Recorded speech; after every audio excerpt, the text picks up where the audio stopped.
Ever given a thought to the untold tales of our history? Take, for instance, the Yamasee War of 1715, a monumental conflict that rattled the very core of South Carolina and irreversibly affected the indigenous tribes. This war, shrouded in mystery, was of such gravity that its effects are still felt today.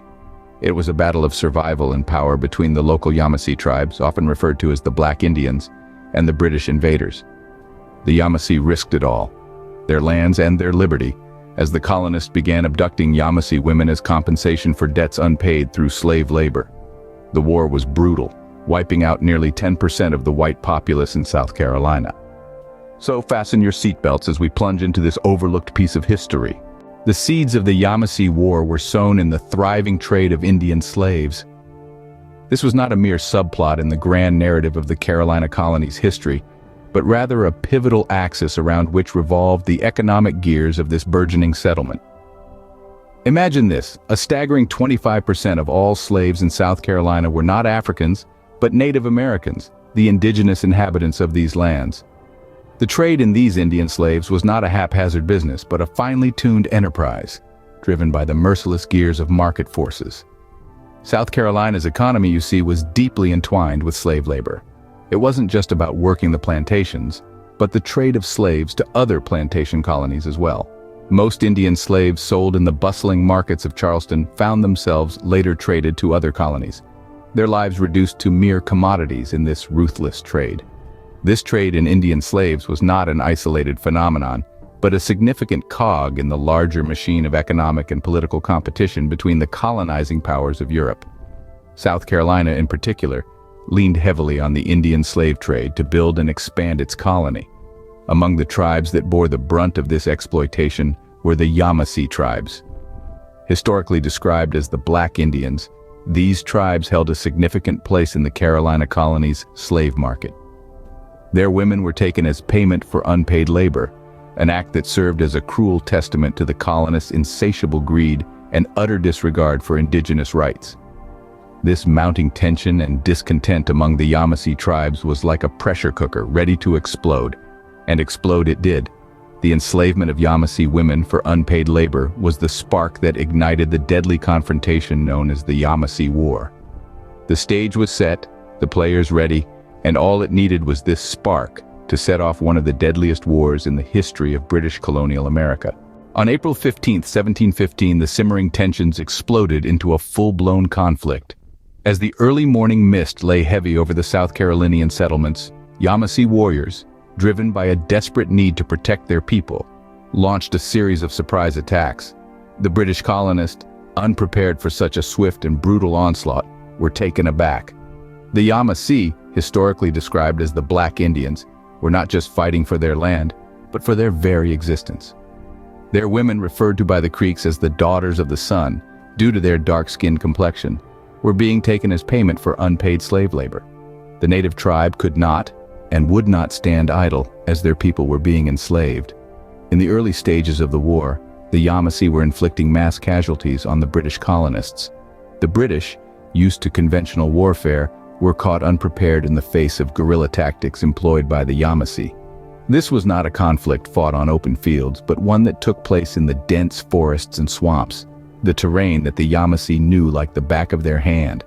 Scholars William Ramsey and Donald Grinda shed light on the severity of the situation, stating that almost 10% of the white population in South Carolina were killed, and almost all of them were slave catchers.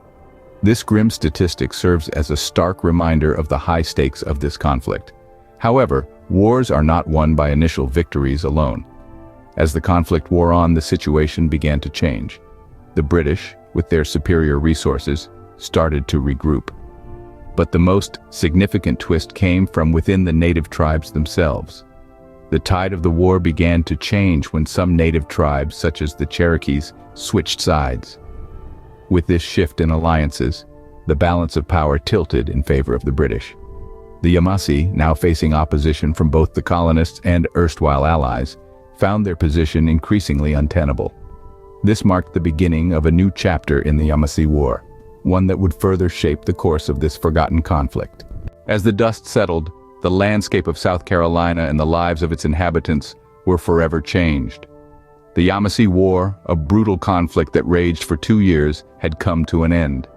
But the echoes of this war reverberated through the decades, shaping the destiny of the region and its people. The remaining Yamasee, once a formidable force, were now a broken tribe. Their numbers decimated, their land lost. They were forced to migrate south. They found refuge among the Yuchi and Seminoles in Georgia and Florida, their cultures blending together, creating a unique tapestry of traditions and resilience. The war had a profound impact on the indigenous population. Not only did it drastically reduce their numbers, it also reshuffled the power dynamics among the tribes. The Yamasee, once a dominant power, were now scattered and weakened. The Cherokees, who had switched sides during the war, emerged as a significant force in the region. The tribe's interactions with the colonists were forever marked by this conflict, a bitter memory of betrayal and loss. For the colony of South Carolina, the war was a wake-up call. The devastation wrought by the war made the colonists realize the unsustainable nature of their reliance on Indian slavery. It became evident that the colony's aggressive expansion and exploitation of indigenous tribes were counterproductive. The war marked a turning point, leading to a gradual shift away from Indian slavery. Yet the scars of the war were deep, and the memory of the great loss of life was a somber reminder of the human cost of colonial expansion. The Yamasee War was a transformative event, a crucible in which the future of the region was forged. A war that changed the social, political, and economic landscape of South Carolina forever. If this glimpse into a story lost to time has captured your imagination, smash that like button. And don't forget to subscribe for more deep dives into the unknown. Lastly, for more information about the names and subjects mentioned in this video, get your copy of the Amazon best-selling book series, 19 White Men Who Admitted There Were Indigenous Black People in the Americas, and 13 Black Scholars Who Admitted There Were Black People in the Americas Before Columbus by Chase McGee. Link in the description. Stay curious and keep exploring.